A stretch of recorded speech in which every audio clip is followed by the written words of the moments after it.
सर्वांना जय भीम। देवेंद्र फडणवीस यांनी एक डाव टाकला आपल्यावर। 59 जाती आहेत एससी मध्ये। डाव असा होता, आपल्या विरोधामध्ये 58 जाती उभा करायच्या, पण महाराणी डाव पलटीला, सरकारच्या विरोधात 58 जाती आपण उभा केल्या। आम्ही ते लोक आहोत, आमचा संघर्ष 2500 वर्षापासून सुरू आहे। बाबासाहेब म्हणतात या देशाचा इतिहास दुसरा तिसरा काही नाही, बुद्धिझम आणि ब्राह्मणिझमचा इतिहास आहे, लढाई आहे। आमचा छोटा मोठा कुणी शत्रू नाही। 2500 वर्ष ज्यांचं राज्य आहे ते आमचे शत्रू आहेत। उगाच छोट्या मोठ्या जातीला कुणी शत्रू मानू नये, लक्षात घ्या। सर्वोच्च न्यायालयाने 1 ऑगस्टला निर्णय दिला 2024 ला। त्या दिवशी अण्णाभाऊ साठेंची जयंती होती। त्याच दिवशी मला कळालं होतं की या निर्णयाचा पडसाद महाराष्ट्रात होणार आहे। कारण 2 ऑगस्टला मी ते जजमेंट 600 पानाचं डाउनलोड केलं, प्रिंट काढली, आणि 3 ऑगस्टला पहिला व्यक्ती आहे मी भारतातला या विषयावर बोलणारा। आणि वर्गीकरणाचा निर्णय द्यायला कुणाला लावलं? आमच्याच माणसाला, भूषण गवईला। जंगल ज्यावेळेस कापलं जाते, झाडं कापले जाते, लोखंडाची कुऱ्हाड कापू शकत नाही, त्याला दांडा असतो लाकडाचा। भूषण गवई आमच्या समाजातला दांडा आहे, दांडा, लक्षात घ्या। आमचा फरक नाही, जो बाबासाहेबांच्या विरोधात त्याचे आम्ही पोलखोल करणार, ते कुणी का असा। 1 ऑगस्ट 2024 ला जजमेंट आलं सुप्रीम कोर्टाचं। आता काही आदिवासी बांधव बी म्हणले, त्या जजमेंट मध्ये आहे आदिवासींचं बी वर्गीकरण करायचं, लक्षात घ्या। आदिवासींचं वर्गीकरण करायचं। आम्ही जात्यात आहेत, तुम्ही सुपात आहेत, या आमच्या नंतर तुमचाच नंबर आहे, लिहिलंय त्याच्यात। आणि आदिवासींचं ऐकून बी घेतलं नाही सुप्रीम कोर्टानं, पार्टी नाही, म्हणणं ऐकून घेतलं नाही, डायरेक्ट निर्णय दिलाय आदिवासींच्या विरोधामध्ये। आदिवासींना आणखी खबर नाही की त्यांच्या विरोधात ते निर्णय आहे म्हणून, जजमेंट आहे म्हणून। आणि 1 ऑगस्टला दिला निर्णय।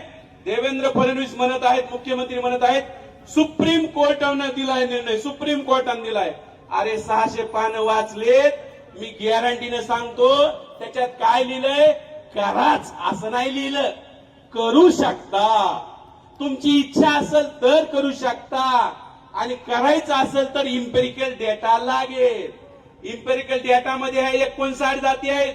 या 59 जातीमधले किती क्लास 1 अधिकारी आहेत, क्लास 2 किती आहेत, किती शिक्षक आहेत, किती प्राध्यापक आहेत, किती डॉक्टर आहेत, किती ग्रॅज्युएट आहेत, किती पाहिजेत, किती आहेत, याचा तुलनात्मक जो डाटा असतो त्याला म्हणतात इम्पेरिकल डाटा। आणि ह्या डाटा असेल तर करता येईल असं म्हणणं आहे।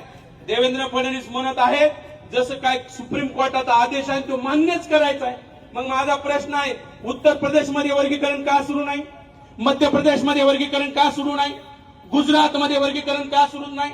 बंगालमध्ये वर्गीकरण का सुरू नाही? तिथे तुमचं सरकार आहे ना। जर सर्वोच्च न्यायालयाचा निर्णय कंपल्सरी आहे तर या राज्यामध्ये का नाही वर्गीकरण सुरू? त्या इथंच का सुरू आहे? कारण हा निर्णय महाराष्ट्रासाठी घेतलेला निर्णय आहे, भूषण गवईच्या मार्फत घेतलेला निर्णय आहे, अण्णाभाऊ साठेंच्या जयंतीदिनी निर्णय घेतलेला आहे। त्यामुळे देवेंद्र फडणवीस म्हणतात की येणाऱ्या 2 ते 3 महिन्यात आम्ही लागू करू। 2 ते 3 महिन्याचा अर्थ काय माहितीये का? ऑगस्ट मध्ये लागू करू। ऑगस्ट मध्ये म्हणजे 1 ऑगस्टला, लक्षात घ्या। हे भांडण लावायचा कार्यक्रम आहे आणि सरकार प्रायोजित भांडण आहेत। सरकारमधलेच लोक याला शक्ती देत आहेत, ताकद देत आहेत। आता देवेंद्र फडणवीस असं करत आहेत, ते उपमुख्यमंत्री आहेत एकनाथ शिंदे।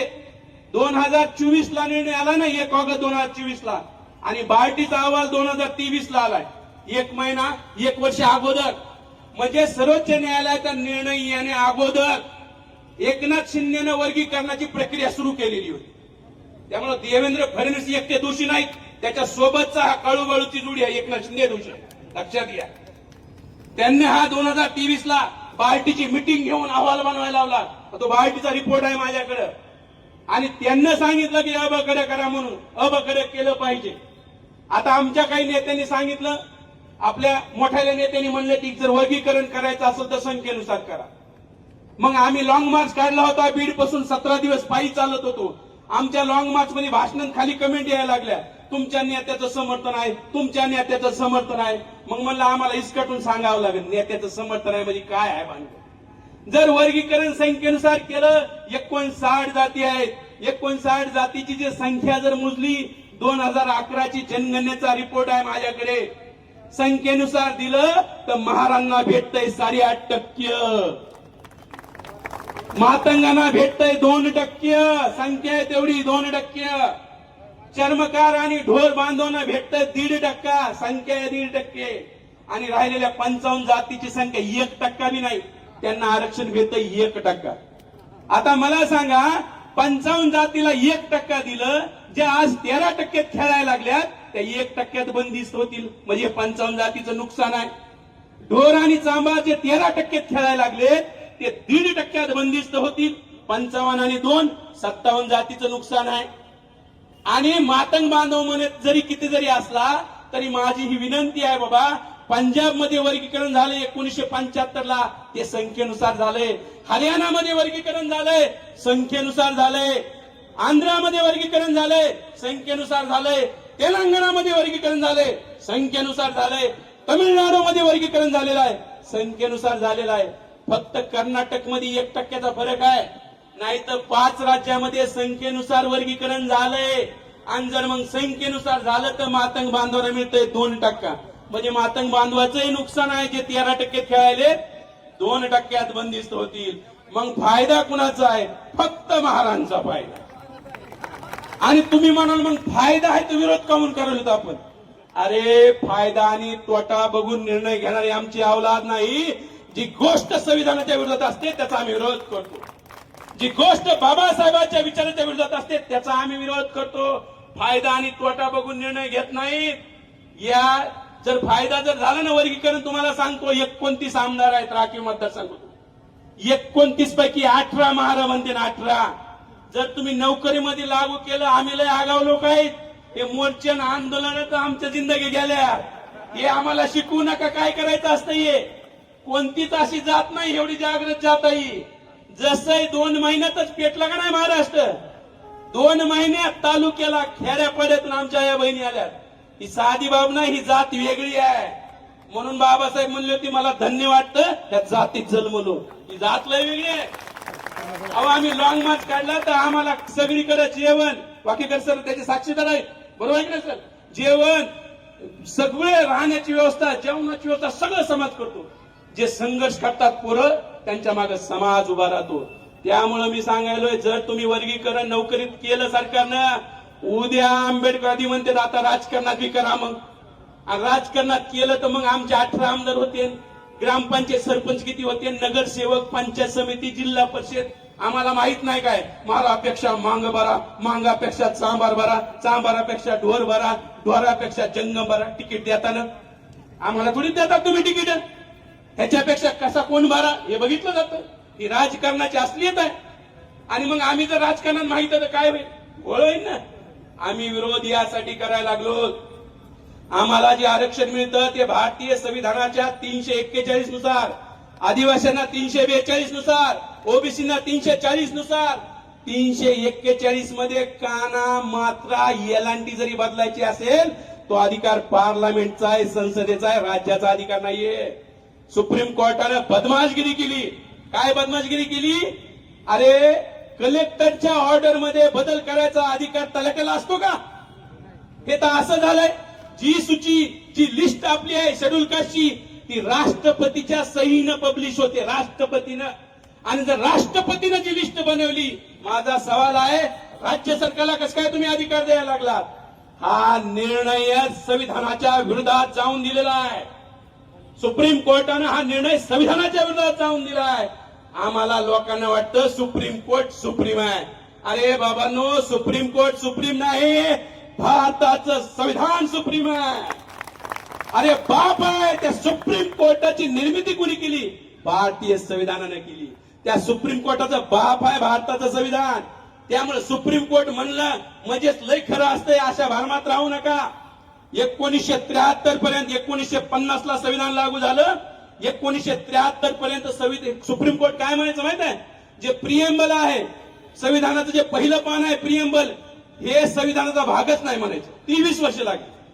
ठीक आहे, 23 वर्ष लागले की त्यांना म्हणायला की हे संविधानाचा भाग आहे. त्यामुळे सुप्रीम कोर्ट म्हणलं आणि ते फायनल असतंय, या भ्रमात राहू नका. बाबासाहेबांनी ज्यावेळेस 341 आर्टिकल बनलं होतं यासाठी बनलं होतं. बाबासाहेबांना अधिकार केंद्राला दिला, पार्लमेंटला दिला. एखादी जात एसटी टाकायचा अधिकार पार्लमेंटचा आहे, एखादी जात एसटीतून काढायचा अधिकार पार्लमेंटचा आहे, वर्गीकरण करण्याचा अधिकार पार्लमेंटचा आहे. बाबासाहेबांना माहित होतं हे राज्य सरकार बदमाश लोकांच्या हाती जातील आणि हे लोक याचा दुरुपयोग करतील. दुरुपयोग होऊ नये म्हणून बाबासाहेबांनी ही तरतूद केली आणि बाबासाहेबांच्या तरतुदीला डावलून सुप्रीम कोर्टाने हा निर्णय दिला. म्हणून हे आर्टिकल 341 उल्लंघन आहे, संविधानाचं उल्लंघन आहे. म्हणून आम्ही त्यांच्या विरोधात आहोत, लक्षात घ्या. दुसरी बाब, बदर कमिशन बसवलं, घाईमध्ये बसवलं. आज मी माहिती अधिकाऱ्याकडे आम्हाला माहिती आली. माहिती काय आली? हा आनंद बदरनं जे महाराष्ट्रभर फिरला 27 लाखाचे बिल काढलेत त्यांनी बार्टीकडून, 27 लाखाचे. माझा प्रश्न आहे, हा बदर महाराष्ट्रात फिरला, तुमच्या सिल्लोडमध्ये आलाय का बदर? तुम्ही हे आपल्या संभाजीनगरमध्ये आलता का कधी बदर? बदरचा फोटो बघितलाय का कुणी? बदरचा एखादा व्हिडिओ आहे का? अरे 27 लाख कशावर खर्चिले? अनिल कपूरचा जो मिस्टर इंडिया पिक्चर आहे त्याने बघितला असेल आणि ते घड्याळ घेऊन आला होता काय? गायब होऊन फिरला काय महाराष्ट्रात? त्या बदर सारखा थर्ड क्लास अहवाल बनलेला नसेल. आम्ही म्हणालो जाहीर करा, सरकार जाहीर करी नाही. माझं परत मातंग बांधवांना आव्हान आहे, लक्षात घ्या. तुम्हाला सरकार गुमराह करायले. जर सरकारला मातंग समाजाचं कल्याण करायचं असेल तर बदर समितीला चांगलं काम करायला लावलं असतं. 59 जातीचा डाटा गोळा करायला लावला असतं. देवेंद्र फडणवीसांनी तसं नाही सांगितलं. काही न करून थर्ड क्लास अहवाल दी. ज्या दिवशी हा अहवाल पब्लिश होईल दुसऱ्याच दिवशी आपण कोर्टात जाणार आणि त्याच्यावर स्टे आणणार आणि मग फडणवीस म्हणणार मला तर द्यायचंच होतं. बघा महाराज कोर्टात गेले. हे मातंगासोबत षडयंत्र सुरू आहे देवेंद्र फडणवीसचा. आम्ही म्हणलंच नाही ईमेल आयडी द्या, आम्हाला सूचना द्यायच्यात. आम्ही म्हणलंच नाही, सरकारनंच ईमेल आयडी दिला. 15 एप्रिल सांगितली, ज्या दिवशी आपली जयंतीत व्यस्त आहेत. मग आपल्या लोकांमध्ये गडबड झाली, काहीतरी घोळ आहे. 1 लाख मेल गेले, त्याच्यातले 85,000 आपण पाठवलेत. 85,000 वर्गीकरण नको म्हणून. देवेंद्र फडणवीसांना माहित नाही का की महाराजचा हुशार आहेत, शिक्षित आहेत, मोबाईल यांच्याकडे आहेत, हे पटापट मेल करते आणि मेल करते. मग आता देवेंद्र फडणवीस आता म्हणतायत की जेवढ्या सूचना आल्या त्या 1 लाख सूचनांचा आम्ही निपटारा करू. निपटारा करू म्हणजे काय? 85,000 म्हणायले, नका देऊ. मग आता देता येणार नाही तुम्हाला, महाराज म्हणायला लागले नका देऊ. अरे बाबा न तुम्हाला द्यायचा विषय नाही हा. ज्यांनी 2,500 वर्ष आमच्यावर अन्याय केला, आमच्या गळ्यामध्ये मडकण कमरेला झाडू बांधला, ते न्याय देणार आहेत का एवढी? ते न्याय देण्यासाठी करायले नाहीत. हे फक्त भांडण लावण्याचा कार्यक्रम आहे, देण्या घेण्याचा विषय नाहीये. त्यामुळं आपण सावध राहिलं पाहिजे. म्हणून ह्याच्या ठिकाणी आपली दुसरी मागणी आहे, मोर्चाची ही दुसरी मागणी आहे की बदर कमिशनचा अहवाल आपण जाहीर करायला पाहिजे. बदर कमिशनचा अहवाल जाहीर झाला तर या सगळ्या गोष्टी होतील. शेवटचे 1 ते 2 मिनिटं बोलतो आणि थांबतो. वेळेची मर्यादा आहे, मला माहित आहे. आपण उन्हात बसलेलो आहोत, परंतु काही नाही, आम्ही 17 दिवस उन्हात चाललो आणि उन्हात चालल्यावर बी काही होत नाही. आम्हाला कळायला लागले काही होत नाही, काही होत नाही. आपण पाऊस आला का आपण काही ढेकळं नदीवर गळायला आणि उन्हानं वाळून जायला बी काही आपण पाला पाचोळा नाही. लक्षात घ्या, काही होत नाही. संविधान धोक्यात आहे. सरकार आपल्यासोबत गेम करायच्या मार्गावर आहे. त्यामुळे लक्षात ठेवा, देवेंद्र फडणवीस जे समर्थक आहेत मातंग नेते त्यांनी एक पोस्ट टाकली, धप्पा पोस्ट. एवढा धप्पा मला लक्षात आलं. धप्पा काय माहिती आहे का? देवेंद्र फडणवीस म्हणणार निपटारा करू आणि 1 ऑगस्टला आपल्याला बेसावध करायचं आणि बेसावध असताना निर्णय द्यायचा आहे. 1 ऑगस्टला अण्णाभाऊ साठेंच्या जयंती दिनी वर्गीकरणाचा निर्णय येण्याची दाट शक्यता आहे. म्हणून त्याच्या आदल्या दिवशी म्हणजे 31 जुलैला आम्ही चैत्यभूमीवर घोषणा केली, बाबासाहेबांना अभिवादन करून. तुम्ही 1 ऑगस्टला करायचे डोक्यात आहे, त्याच्या आदल्या दिवशी आम्ही महाराष्ट्र बंद करू. करायचं का नाही महाराष्ट्र बंद? आणि महाराष्ट्र बंद करायची ताकद या निळ्या रुमाला आता लक्षात घ्या. कुणाची ताकद नाही. जर हे निळ्या अवलादी आल्या ना रस्त्यावर, महाराष्ट्र कसा बंद होतो? भीमा कोरेगावच्या दंगलीनंतर बघितलंय महाराष्ट्रानं आम्ही कसा महाराष्ट्र बंद करतो ते. आम्हाला सगळं माहित आहे. आमचा नाद करू नका. कुणाचाही करा, महाराजांचा नाद करू नका. डेंजर आहेत लोक आम्ही. आणि जर तुम्ही तरी सुद्धा वर्गीकरण केलं तर 29ला तुमचं नामोनिशान मिटवून टाकू. एवढंच बोलतो आणि थांबतो. जय भीम, जय भारत.